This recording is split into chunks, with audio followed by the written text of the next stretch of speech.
Magsitayo na po ang lahat.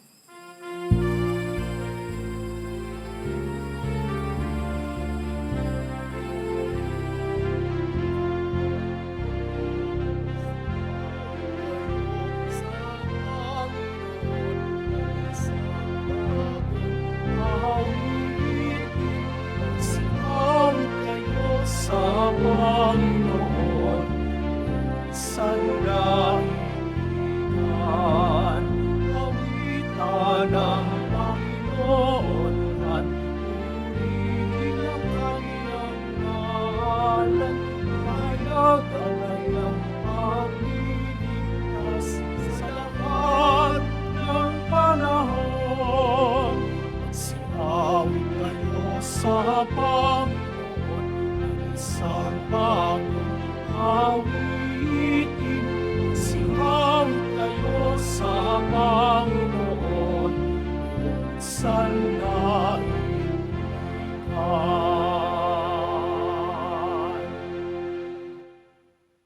Sa ngalan ng Ama at ng Anak at ng Espiritu Santo, Amen. ang pagpapalat kapayapaan mula sa Diyos Ama natin at sa Panginoong Hesukristo naway sumainyo.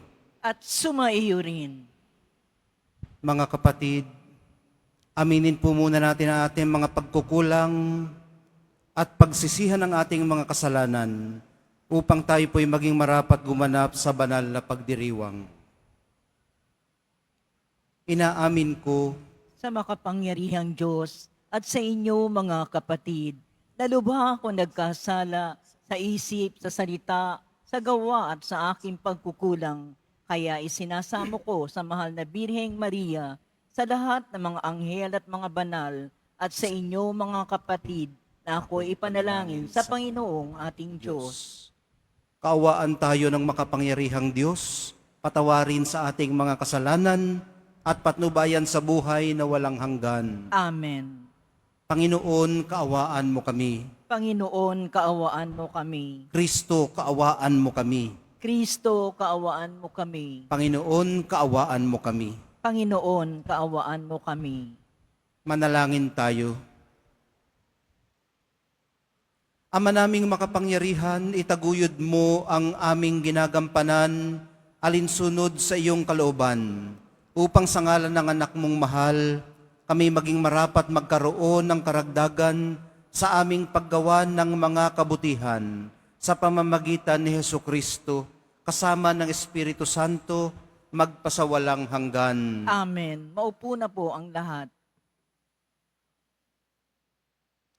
Pagbasa mula sa sulat sa mga Hebreo. Mga kapatid, si Kristo ang tagapamagitan ng bagong tipan sapagkat sa pamamagitan ng kanyang kamatayan, ipinatawad ang paglabag ng mga tao nung sila'y nasa ilalim ng unang tipan. Dahil dito, kakamtan ng mga tinawag ng Diyos ang walang hanggang pagpapala na kanyang ipinangako. Sapagkat pumasok si Kristo, hindi sa isang dakong banal na ginawa ng tao at larawan lamang ng tunay, kundi sa langit. At ngayon nasa harapan siya ng Diyos at namamagitan para sa atin. Ang dakilang saserdote ng mga Hudyo ay pumapasok sa dakong banal taon-taon. May dalang dugo ng mga hayop. Ngunit, minsan lamang pumasok si Kristo upang ihandog ang kanyang sarili at iyay sapat na. Kung di gayon, kailangan sana siyang paulit-ulit na mamatay mula pa ng matatag ang sanlibutan. Subalit, minsan lamang siya napakita. Ngayong magtatapos na ang mga panahon upang pawiin ang kasalanan sa pamamagitan ng haing kanyang inihandog. Itinakda sa mga tao na minsan lamang mamatay at pagkatapos ay ang paghuhukom. Gayon din naman, si Kristo'y minsang inihandog bilang hain upang pawiin ang makasalanan ng mga tao. Siya'y muling darating, hindi upang ihandog na muli dahil sa kasalanan, kundi upang iligtas ang mga naghihintay sa Kanya. Ang salita ng Diyos. Salamat sa Diyos. Umawit sa Diyos ng awa, ang gawain niya'y dakila. Umawit sa Diyos ng awa, ang gawain niya'y dakila. Umawit ng bagong awit at sa poon na ialay, pakat yung ginawa niya'y kahanga-hangang tunay. Sa sariling lakas niya at taglay na kabanalan, walang hirap na natamo yung hangad na tagumpay. Umawit sa Diyos ng awa, ang gawain niya'y dakila. Ang tagumpay niyang ito'y siya na rin ang naghayag. Sa harap ng mabansay, nahayag ang pagliligtas. Ang pangako sa Israel, lubos niyang tinutupad. Umawit sa Diyos ng awa, ang gawain niya'y dakila. Tapat siya sa kanila at ang pag-ibig ay wagas. Ang tagumpay ng ating Diyos kahit saan ay namalas. Magkaingay na may galak, yung lahat sa daigdig. Ang poon ay buong galak na purihin sa pag-awit. Umawit sa Diyos ng awa, ang gawain niya'y dakila. Sa saliw ng mga lira, iparinig yaong tugtog, at ang poon ay purihin ng tugtuging maalindog. Tugtugin din ng trompeta, nakasaliw ang tambuli, magkaingay sa harapan ng poon na ating hari. Umawit sa Diyos ng awa, ang gawain niya'y dakila. Magsitayo na po ang lahat.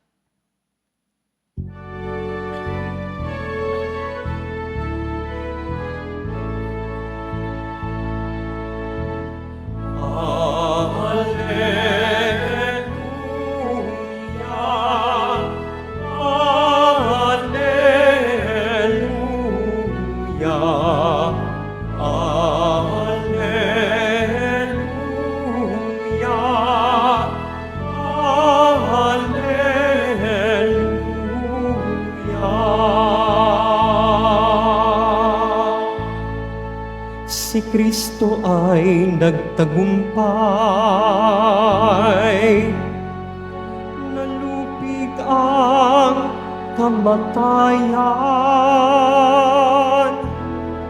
nagningning ang pagkabuhay.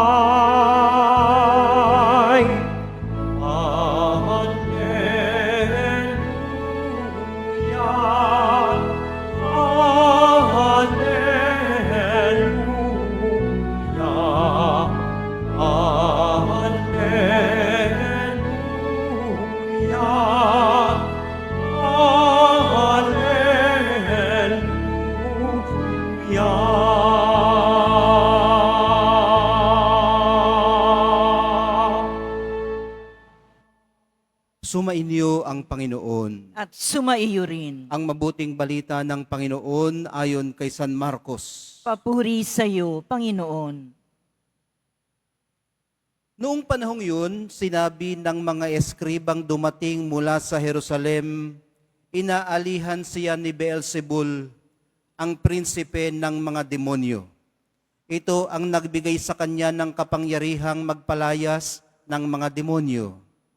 Kaya't pinalapit ni Jesus ang mga tao at sinabi sa kanila ang ilang talinghaga.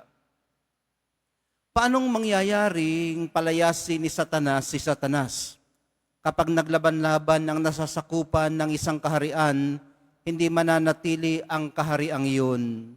At kapag naglaban-laban ang magkakasambahay, hindi mananatili ang sambahayang iyon. Gayon din naman kapag naghimagsik si Satanas laban sa kanyang sarili at naglaban-laban ang kanyang nasasakupan, hindi magtatagal at darating ang kanyang wakas. Walang makapapasok sa bahay ng isang taong malakas at makaaagaw ng kanyang ari-arian, malibang gapusin muna niya ang taong yun. Saka pa lamang niya malolooban ang bahay na iyon. Tandaan ninyo ito, maaaring ipatawad sa mga tao ang lahat ng kasalanan at panlalait nila sa Diyos. Ngunit ang sinumang lumait sa Espiritu Santo ay hindi mapatatawad. Ang kanyang kasalanan ay hindi mapapawi kailanman. Sinabi ito ni Jesus sapagkat ang sabi ng ilan, inaalihan siya ng masamang espiritu. Ang mabuting balita ng ating kaligtasan. Pinupuri ka namin, Panginoong Heso Kristo. Maupo na po ang lahat. Magandang hapon po sa inyong lahat. Lunes po ngayon, at January 27 na. Kahapon pa ho natin nababasa sa ating mga pagbasa yung pagha-highlight sa Espiritu Santo. At ang nabao natin kahapon, paglabas natin sa misa, ay ang kasiguruhan na siya ang ating kasangga, ang Espiritu Santo. Kakampi natin sa kanya-kanya at sama-sama nating pagkilos bilang mga bahagi ng katawan ni Kristo. Ang ibig ko pong iparating ngayon sa paghugot ng katotohanan ito sa mga pagninilay natin kahapon at noong Sabado ng hapon at gabi ay yung blessed assurance na kung nakakapit tayo sa Kanya, hindi niya tayo pababayaan. Ang banggit po ni Jesus ngayon sa mga eskribang nambintang sa Kanya na inaalihan siya ng prinsipe ng mga demonyo, may pangalan pala yun, si Beelzebul, ay ito, walang makapapasok sa bahay ng isang taong malakas at makaaagaw ng kanyang ari-arian, malibang gapusin muna niya ang taong yun, saka pa lamang niya malolooban ang bahay na yun.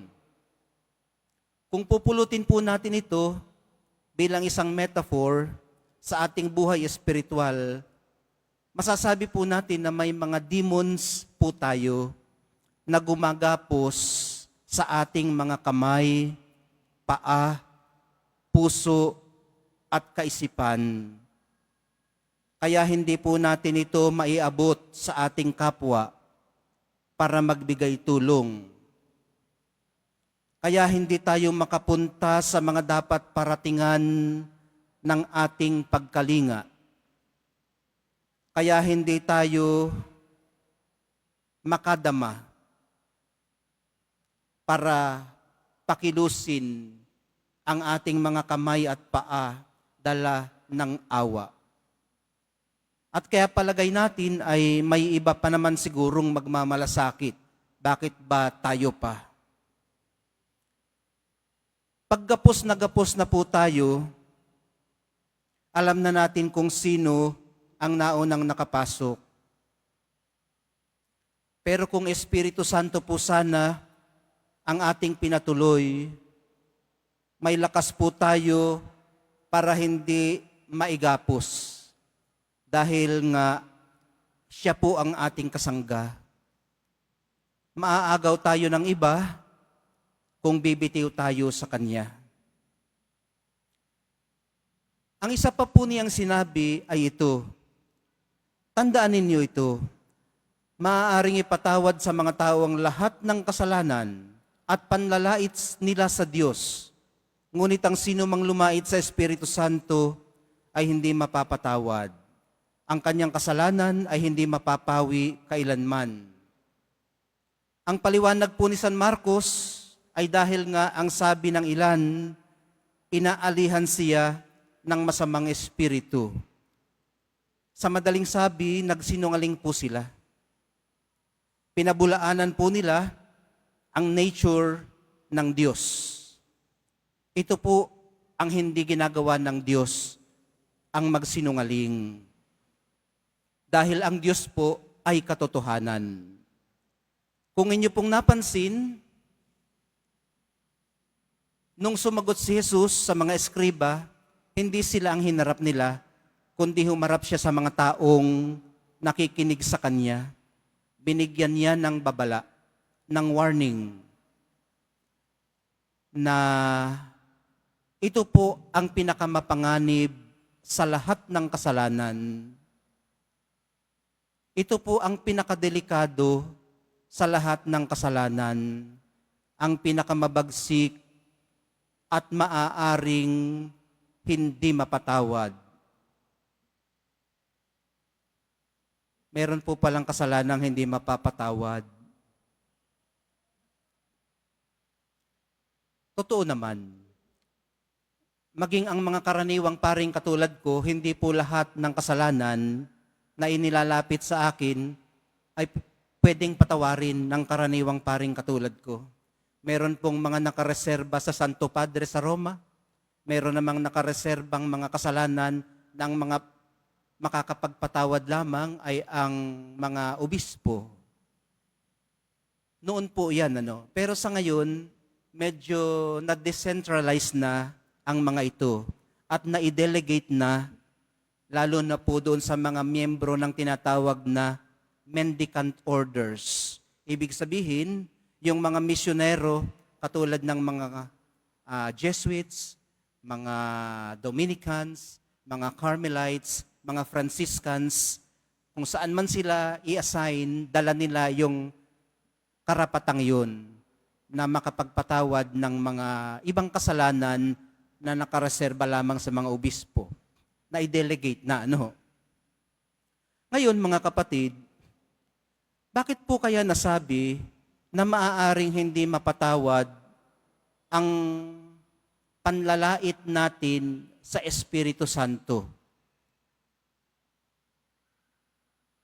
Kasi kung masasanay po na binabaluktot ang katotohanan, paano po ba binaluktot dito ang katotohanan?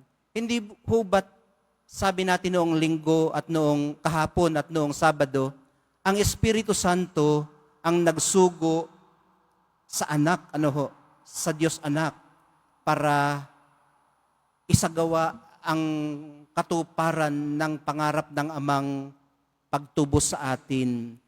At nang umakyat si Jesus sa langit, siya pa rin ang natira dito o ipinadala para ipagpatuloy ang gawaing ito.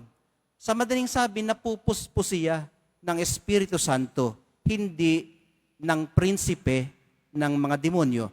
So nagsinungaling sila, pinabulaanan nila ang lahat ng totoo tungkol sa Diyos. Kaya po, maaari itong hindi mapatawad. Bakit pa? Dahil po nalalambungan, katulad ho ng ginawa ng mga eskriba. Sa malaot madali kasi paniniwalaan nilang yun na nga ang katotohanan.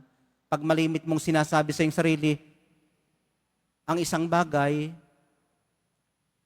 eventually, maniniwala kang baka nga ito ang katotohanan. O halimbawa, humarap ka sa salmin, napakagwapo mo talaga.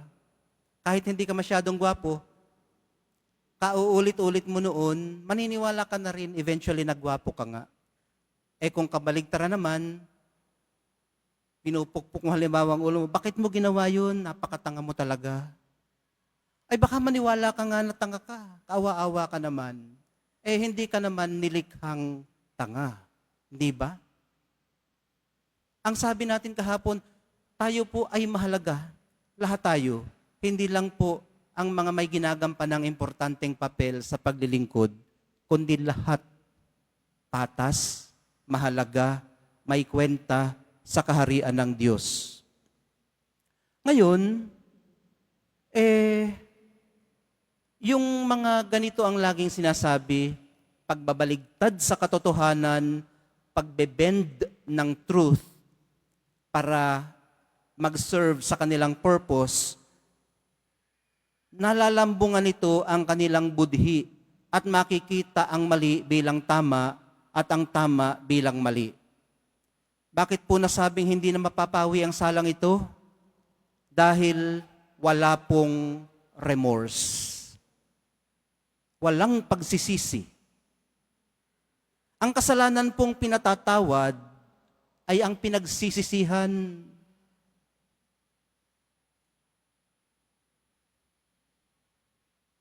Paano po patatawarin ang mali kung kumbinsido kang ikaw ay tama? Paano ka tatanggap ng pagpapatawad kung wala kang kakayanang tumanggap ng pagkakamali?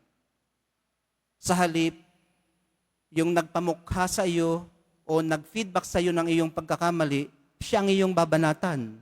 You shoot the messenger, you don't accept the message. So yun ang mahirap, no? Kasi baka kaya yun sinabi sa iyo para maitama ka rin, o kaya dahil na rin sa pagmamahal niya sa iyo o sa kanyang malasakit sa iyo para hindi ka manatili sa ganong pagkakamali. Ngayon, mga kapatid, ang Diyos naman ay handa laging magpatawad. Willing siya na tayo patawarin dahil lubha siyang mahabagin at mapagpatawad. Lagi rin namang available ang kumpisal, lalo na dito sa atin sa Quiapo. Pero kung, ayun nga, nagkawindang-windang na ang iyong moral compass, ang mali naging tama, ang tama naging mali, kinalyo na ang iyong konsyensya, ang tingin na natin nga sa tama ay mali at sa mali ay tama, bakit ka hihingi ng tawad? Wala kang hihingi ng tawad kasi tama ka, di ba? Yun ang pakiramdam mo sa sarili mo. Hindi mo makikita ang point ng paghingi ng tawad kung inaakala mong hindi ka naman nagkasala. At hindi po imposibleng mangyari sa atin ito. Kasi sa pagnanais natin na maging tama, kung minsan, nagiging attitude natin ang attitude ng mga eskriba at mga pariseyo.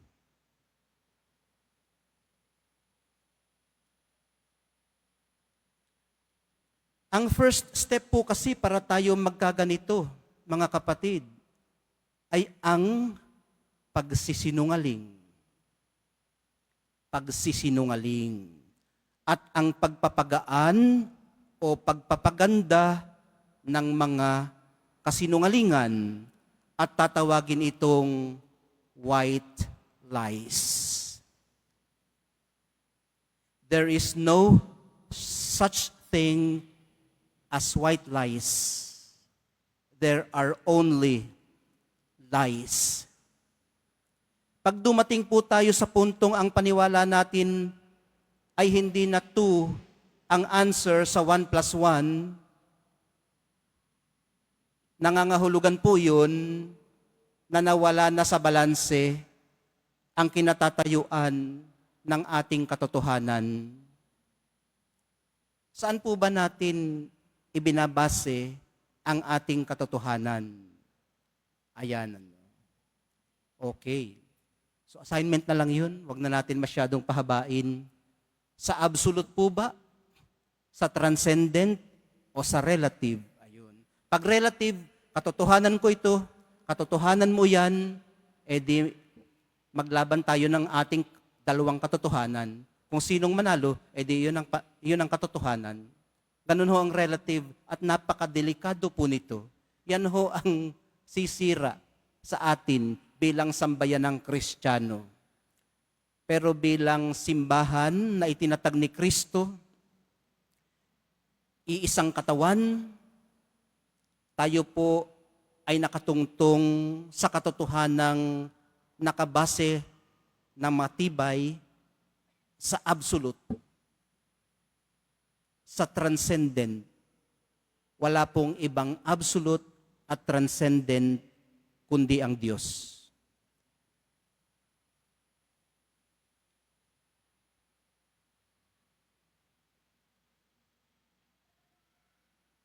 Manalangin tayo mga kapatid na mapanatili natin ang ating sarili na dito nakabase o dito nakaupo sa katotohanan ito. Yung kumikilala sa Diyos bilang katotohanan dahil po siya ay katotohanan at siya ang katotohanan. Mahal na pong Jesus Nazareno, tulungan niyo po kaming lumakad sa katotohanan. Gaano man ito kasakit kung minsan.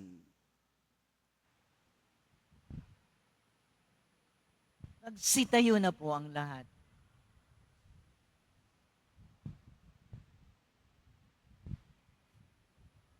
Minamahal kong mga kapatid, natitipon kay Kristo na lumulupig sa kasamaan, buong tiwala tayong lumapit sa Ama, dala ang ating mga idinadalanging mithiin.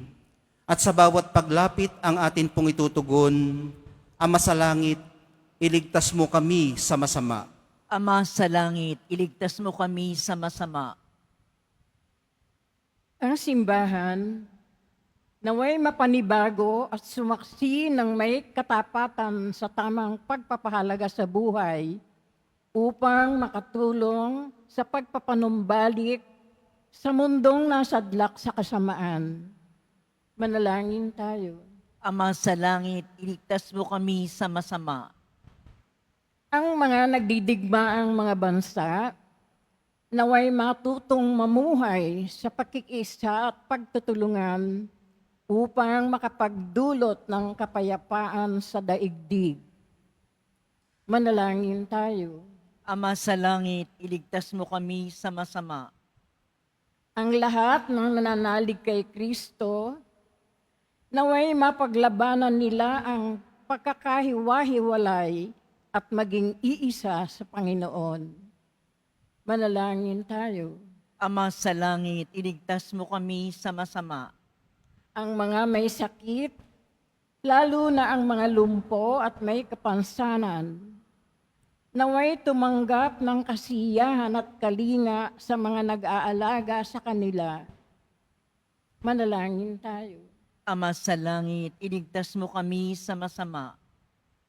Ang tapat na yumao, naway mailigtas sa kasamaan ng walang hanggang kamatayan.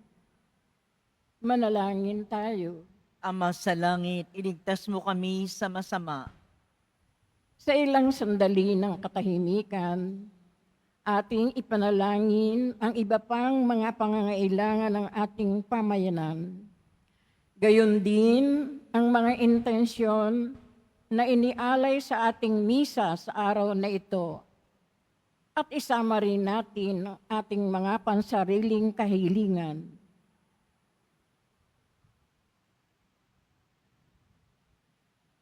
Manalangin tayo. Ama sa langit, iligtas mo kami sa masama. Ama naming Diyos, patuloy niyo po kaming iligtas sa masama at hayaan mong ang iyong kabutihan ang siyang magliwanag sa amin sa kapangyarihan ni Jesukristong aming Panginoon. Amen. Maupo na po ang lahat.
Manalangin po kayo mga kapatid upang itong ating paghahaay kalugdan ng Diyos Amang makapangyarihan. Tanggapin nawa ng Panginoon ito paghahain sa iyong mga kamay, sa kapurihan niya at karangalan, sa ating kapakinabangan na sa buong sambayanan niyang banal. Ama naming lumikha, tanggapin mong malugod ang aming mga handog.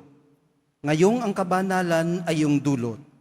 Kami sumasamo sa iyo't lumuluhog upang kaligtas sa iyong ipagkaloob. Sa pamamagitan ni Hesu Kristo, kasama ng Espiritu Santo, magpasawalang hanggan. Amen.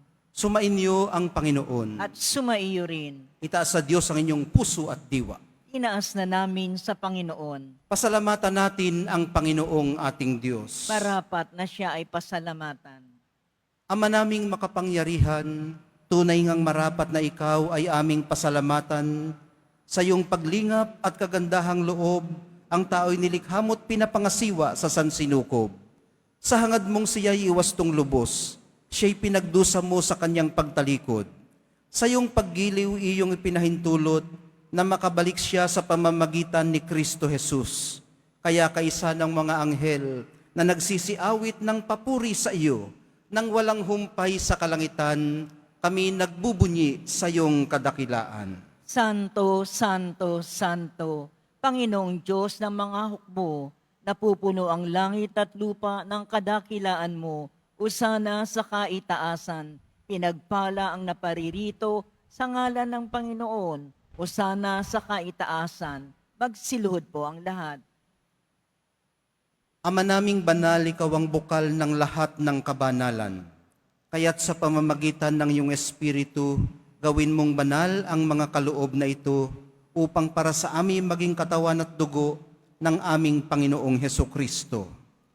Bago niya pinagtiis ang kusang loob na maging handog, hinawakan niya ang tinapay, pinasalamatan kaniya, pinaghati-hati niya iyon, iniabot sa kanyang mga alagad at sinabi, tanggapin ninyong lahat ito at kanin, ito ang aking katawan na ihahandog para sa inyo.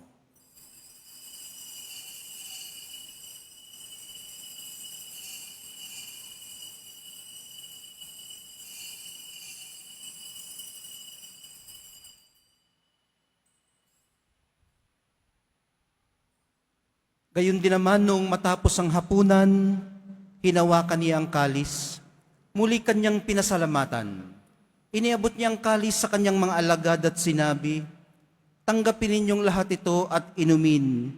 Ito ang kalis ng aking dugo, ng bago at walang hanggang tipan. Ang aking dugo na ibubuhos para sa inyo at para sa lahat, sa ikapagpapatawad ng mga kasalanan. Gawin ninyo ito sa pag-alaala sa akin.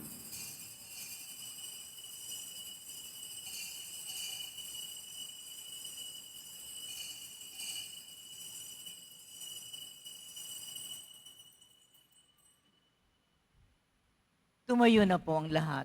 Ipagbunyi natin ang misteryo ng pananampalataya. Si Kristo'y namatay, si Kristo'y nabuhay, si Kristo'y babalik sa wakas ng panahon. Ama, ginagawa namin ngayon ang pag-alala sa pagkamatay at muling pagkabuhay ng iyong anak. Kaya tiniaalay namin sa iyo ang tinapay na nagbibigay buhay at ang kalis na nagkakaloob ng kaligtasan. Kami nagpapasalamat dahil kami iyong minarapat na tumayo sa harap mo para maglingkod sa iyo. Isinasamo namin kaming magsasalo-salo sa katawan at dugo ni Kristo ay mabuklod sa pagkakaisa sa pamamagitan ng Espiritu Santo. Amalingapin mo ang iyong simbahang laganap sa buong daigdig. Puspusin mo kami sa pag-ibig.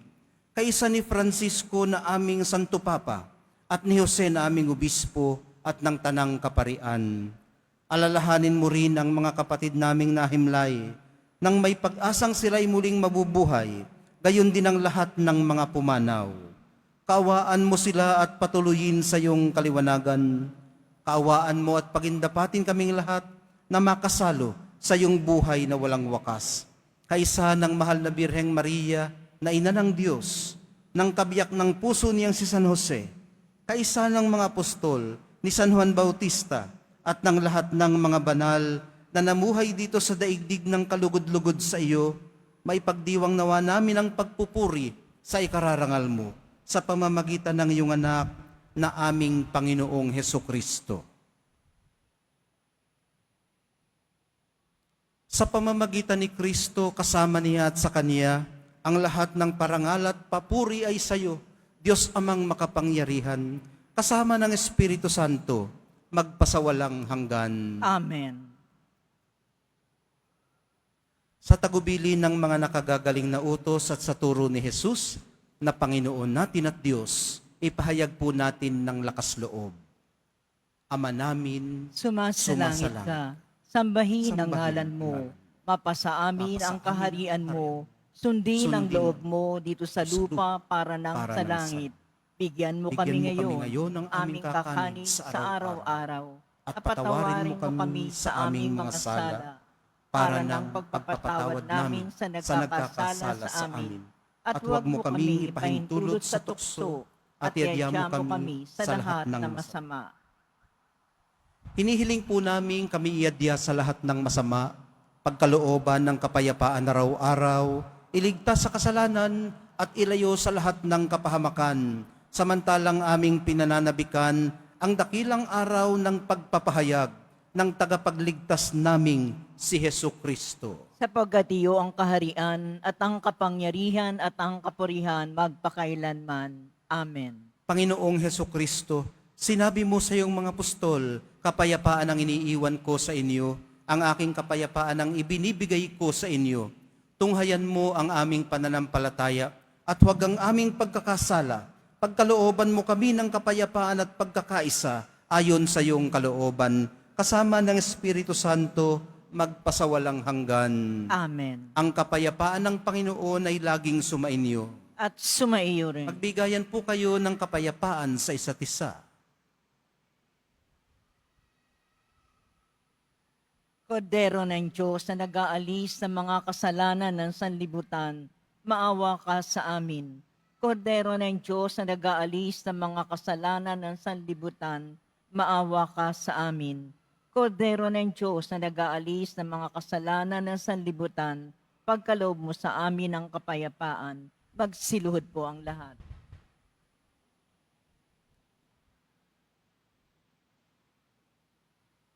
Ito ang kordero ng Diyos. Ito ang nag-aalis ng kasalanan ng sanlibutan.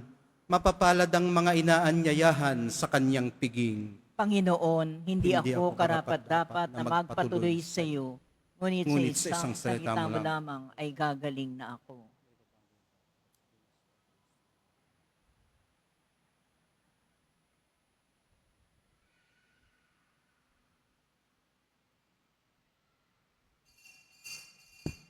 Para sa lahat ng tatanggap ng banal na komunyon, sasagot po tayo ng amen. Pagkasabi ng pari o lay minister ng katawan ni Kristo at isubo agad sa bibig bago umalis sa harapan ng pari o lay minister. Sumunod po tayo.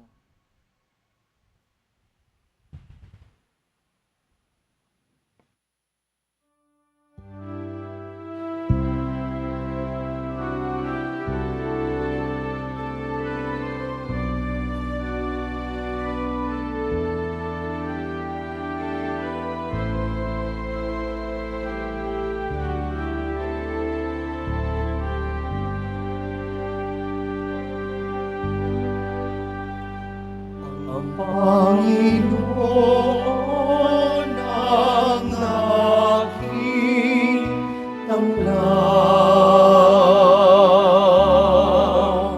sa mga ako'y iingatan.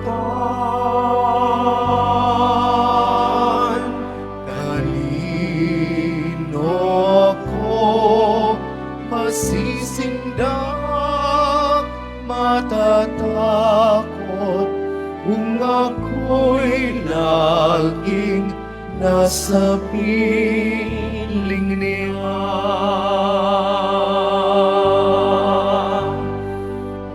O Diyos, pakinggan mo ang aking tawag at sa aking maawat mabang. Buhay kumay pagtangkaan, buhay kumay pagbantaan, sa'yo pa rin magtitiwala, kailanman. Ang Panginoon ang aking tanglaw. Sa panganib ako'y ingatan.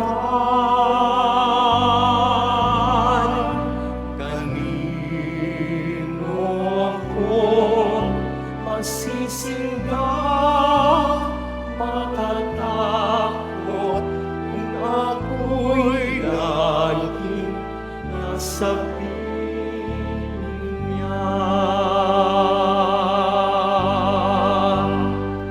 O Diyos, sana'y pahintulutan, mamanagin sa banal mo harapan. Ang tinig mo'y mapakinggan, pag-ibig mo'y maramdaman, kadakilaan mo't ganda'y masaksihan. Panginoon ang aking tanglaw. Sa panganib ako'y ingatan. Kanino ako masisindak, matatakot kung ako'y laging nasa piling niya.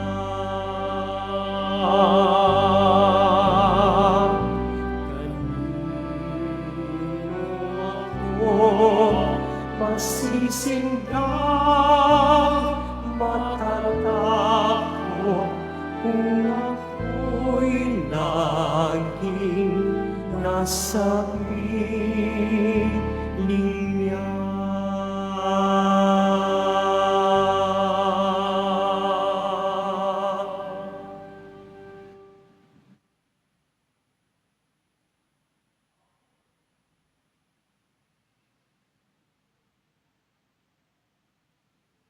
Mga paalaala, pagkatapos ng misa, wiwisikan po ang lahat ng banal na tubig. Pinakikiusapan ng lahat na manatili lamang muna sa inyong mga lugar. Tanging sa Quezon Boulevard o sa Plaza San Juan lamang ang labasan ng lahat.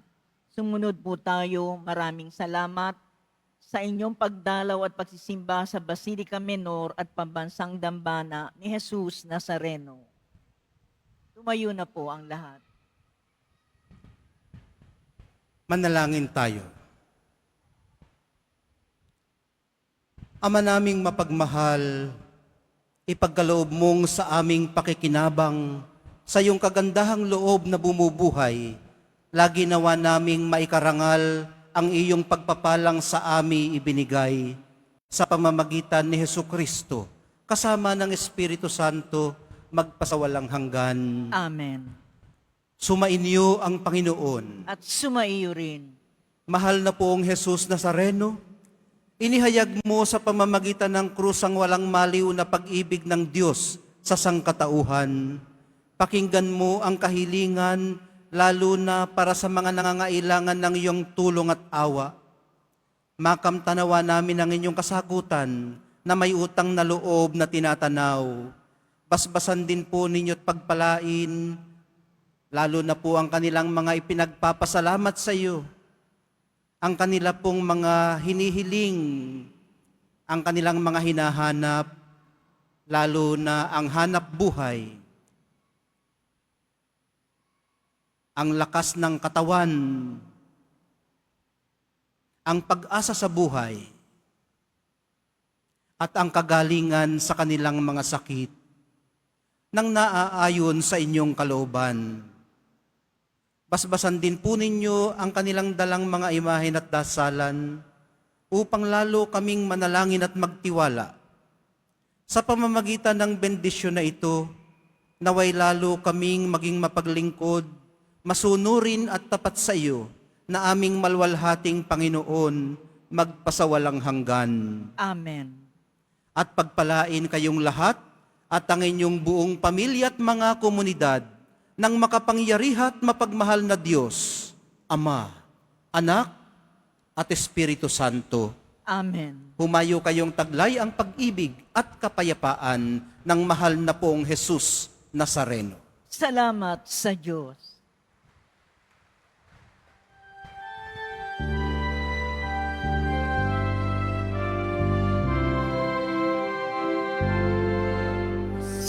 Padre Jesus Nazareno, sinasamba ka namin. Ininintuho ka namin. Aral mo ang aming buhay at kaligtasan. Cristo Padre Jesus Nazareno, iligtas mo kami sa kasalanan. Ang krus mong pinamatayan